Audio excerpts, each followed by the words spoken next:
Yo me encuentro con la familia Paredes, ellos llegaron el día de ayer. Primero vamos a conversar con el señor Milton para que nos cuente un poco brevemente cómo fueron estos momentos de angustia. Tenemos entendido que ustedes permanecieron juntos como familia. Creo que ese fue nuestro éxito para salir tranquilos y encima con el apoyo espiritual que tenemos de nuestra vivencia.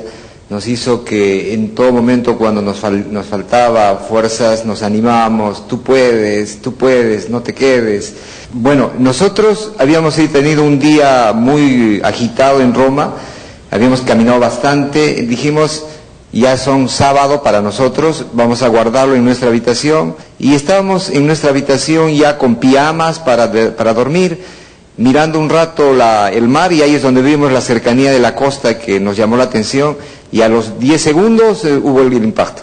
Se sintió y las cosas cayeron al suelo y ya la cosa dijo, acá hay algo serio. Una hora nos han mecido en el sentido de que no pasa nada, pero la gente decía, bueno, pero vayamos a las botes, vayamos esto, y había un desorden de la organización.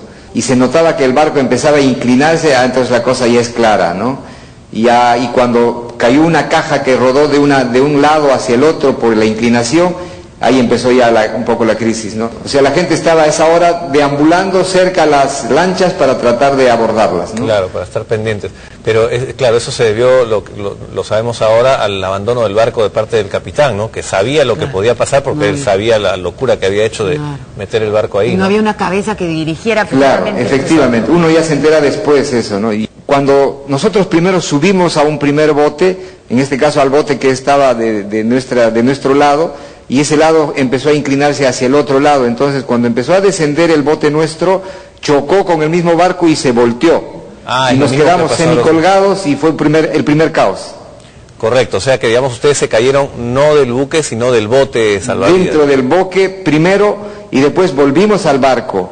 Y ahí en el barco ya nos quedamos sin bote y la gente se aglomeraba porque muchos botes no podían bajar. Entonces decidimos ir hacia el lado que se estaba inclinando, porque ese lado se aproximaba más al mar y podías tener más cercanía al mar para saltar, ¿no? Pero señor, lo que nos cuenta, señor, es como si fuera una película, ¿no es cierto? Efectivamente. ¿Y qué hizo en ese momento, cuando de pronto ya no habían botes de rescate? Había que tomar decisiones. Entonces, según la gente que dirigía en italiano, porque había más italianos y hablaban más en italiano, que hagan una fila, vamos a ir a proa, o sea, a la cola del barco, y por ahí vamos a tratar de alcanzar, porque hay unas lanchas que nos van a venir a rescatar. Entonces la gente hizo la cola, y todos llegamos hacia el otro lado, por lo menos yo estuve cerca de los primeros, dentro de los 50 primeros, y cuando veíamos las lanchas estaban a unos 100 metros, como estaba yo cerca a la baranda esta, la presión de la gente nos empujó a los primeros 25 y caímos, y no nos quedó más de empezar a nadar.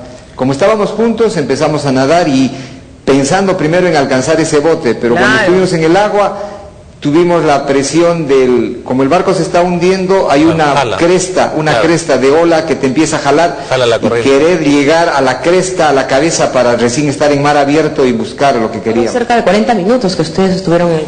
40 minutos. A la única que pudimos levantarla y que la subieran arriba era mi hija, y ya un poco más tranquilo, yo solo con mi esposa agarrados de abajo, nos arrastró la lancha hasta más allá, donde ya encontró otra embarcación que había una escalera, y ahí fue ya, yo me solté del barco, nadé un par de minutos para llegar a la otra lancha, y ahí sí yo subí por mis propios medios, y ya al final en la grada me botaron también a la lancha. Cuando yo ya estaba encima del bote, trataba de elevarla a mi mamá, pero no daban las fuerzas, ¿no? En mi bote solo habían 2 personas, que también jalaban al igual que yo, pero no se podía porque era muy alto. Exactamente, no tenía la certeza si mi mamá la habían llegado a subir.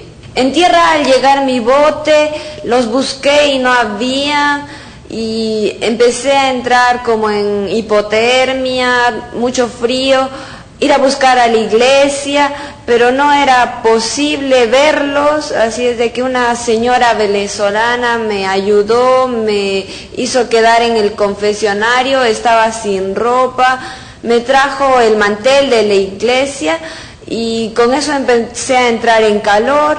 Después de más o menos unas 2 horas, hora y media, salí a buscarlos de puerto en puerto hasta que los ubiqué en la posta, ¿no? Fue el encuentro más lindo Maravilloso, que claro, maravilloso, inolvidable.